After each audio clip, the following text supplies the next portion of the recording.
In today's English lesson, to help you sound more like a native, you will learn 10 English phrases, and all of them have something to do with I. Not I like this, but I, the part of your body you see with.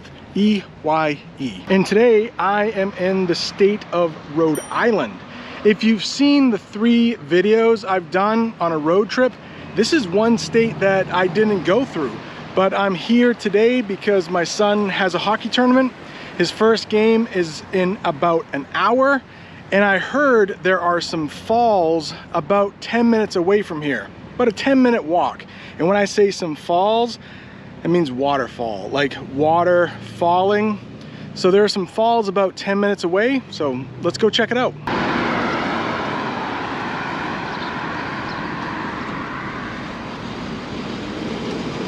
The first one I want to talk about, and it's not an easy one, but it's beauty is in the eye of the beholder.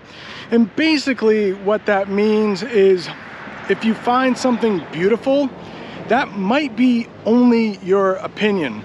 So let's say you have a friend and he has a wife, and beauty's not that important to a lot of people. It's the personality, but maybe your friend says his wife is beautiful and you just don't get it. You don't understand it. You might just say, probably to yourself, well, beauty's in the eye of the beholder. Like, he thinks his wife is beautiful. I don't have the same opinion, but that's okay. Look at that, we're only about 2 minutes into our walk and already we got some action. The police are doing something over there. Thank you.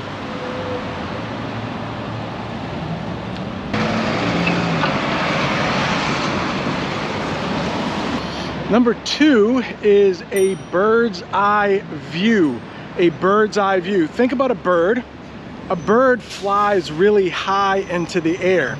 And if you have the view that that bird has, it means you're really high up and you can look down and see everything. If I had a drone, we might get a bird's eye view of Pawtucket, Rhode Island. That's the city I'm in right now. Unfortunately, I don't have a drone, and the only thing I can really get a bird's eye view of right now is the ground below me. So take a look at a bird's eye view of the ground below me.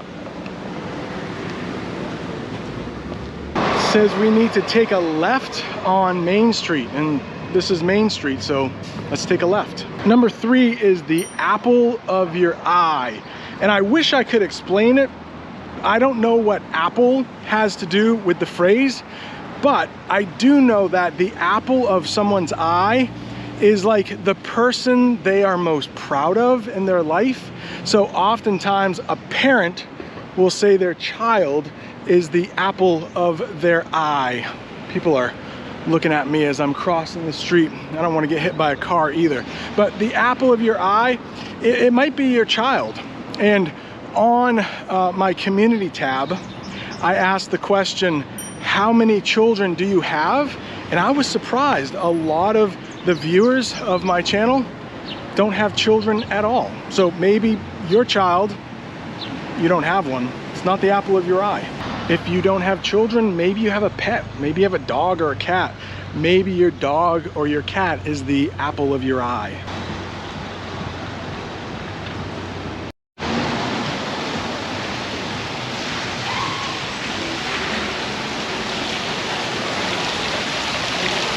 I thought that would be a nice fountain to sit by and do number 4, but it looks a little green. That water looks green, so let's move on. Let's keep walking.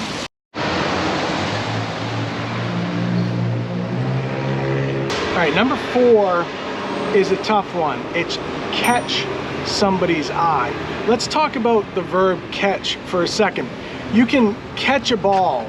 That means you receive that ball. Somebody throws the ball to you, you catch it. You could catch a cold.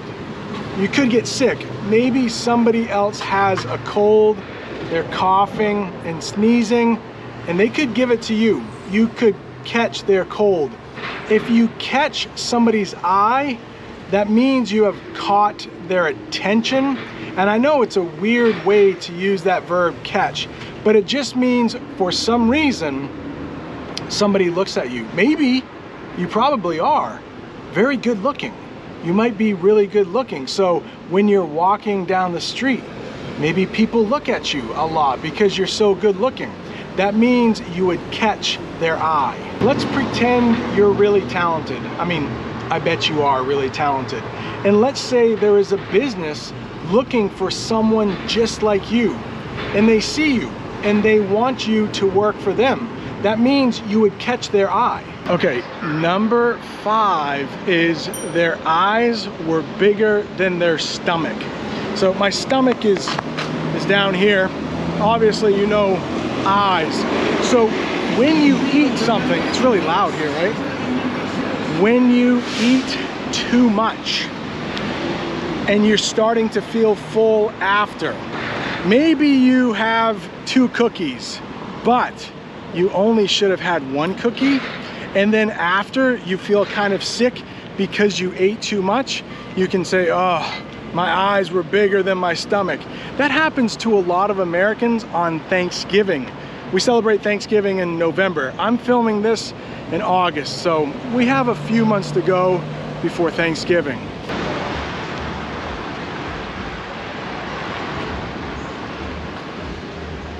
The sign across the street literally says don't walk, so we need to wait until it says walk.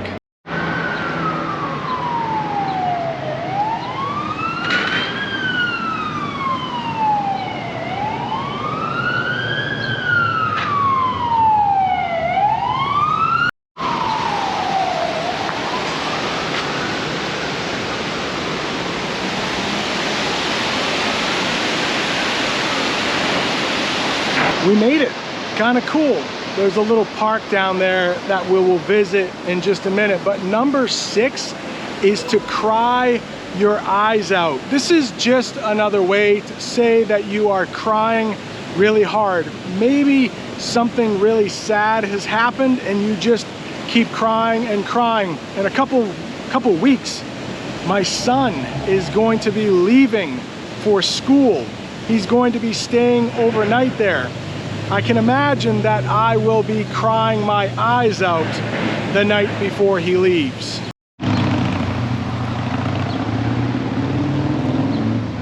If I'm being completely honest, the water smells a little funny. The river doesn't smell exactly like clean water. We kind of have a bird's eye view of the river though. Watch this.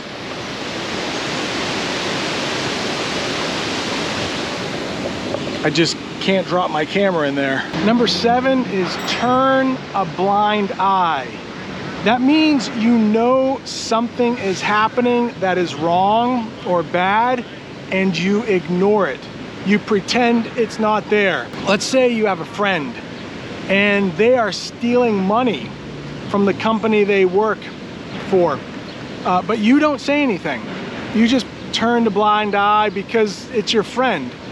Be careful, that could be illegal. If you know somebody is stealing something and you don't say anything, it could be illegal. In my school, students are not supposed to have their cell phone. But let's say in the middle of the school year, a really good kid has their cell phone out and I catch them with it, I might turn a blind eye. If they're a really good kid and they don't hardly ever get in trouble, I might just ignore it, you know, just that once. If they were always pulling out their cell phone, I don't think I could turn a blind eye towards that. But if they're a good kid, I might let it slide.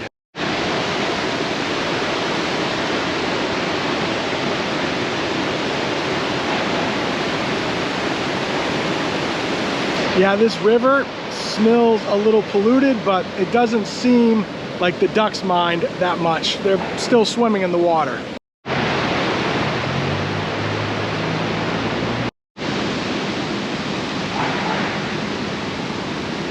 Number 8 is a pretty easy one, and that is hit the bullseye.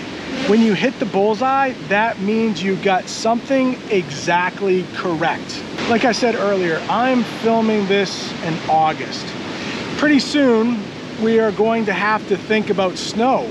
In a couple months, it will be snowing here.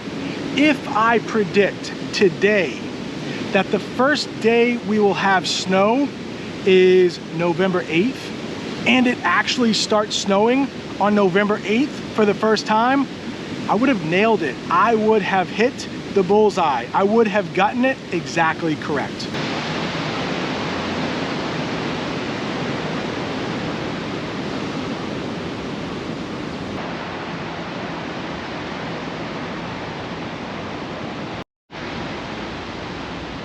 Looks like I'm standing next to a pretty famous building. I had never heard of it before, but it's called Wilkinson Mill.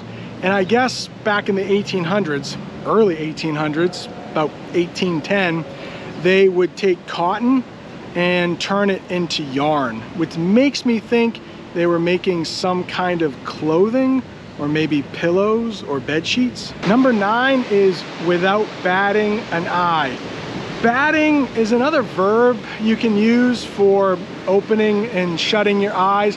It's usually used if somebody is flirting with you, like, and I can't do it, but they're batting their eyes, they're opening and closing them. So if you do something without batting an eye, it means you do it without hesitation. You don't even have to think about it.